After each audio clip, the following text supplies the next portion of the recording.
দেখুন সে প্রথম থেকে, যদিও আমি পুনরাবৃত্তি করতে চাই না, 52 ভাষা আন্দোলন থেকে শুরু করে একেবারে এই শেষ 24 জুলাই আগস্টের আন্দোলন পর্যন্ত প্রতিটিতেই কিন্তু সামনে ভ্যানগার্ডের যে ভূমিকাটা পালন করেছেন আমাদের ছেলেরা, তো সেখানেই আমাদের শক্তি।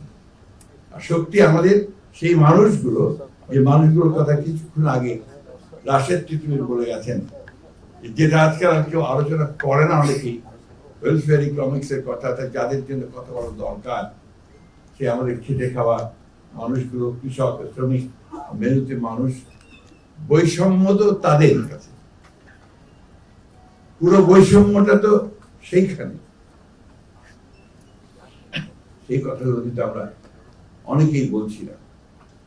তো আজকে এই মানুষগুলো কিন্তু দেখুন একেবারে হেসে হাসি মুখে সে কাজগুলো করে যাচ্ছে, তাদের বাংলাদেশকে তারা টেনে তুলে ধরছে। আমি কিছুদিন কাজ করার সুযোগ হয়েছিল আমার, যখন আমাদের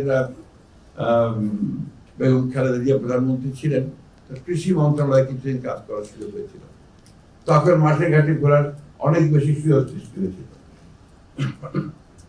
আমি দেখতাম যে আমাদের কৃষকেরা কাজ করছে, আর তার পাশে ব্লক সুপারভাইজার নামে একদল সরকারি কর্মকর্তা আছেন, যারা কৃষকদের সঙ্গে তাদেরকে সাহায্য করে কৃষি উন্নয়নের জন্য।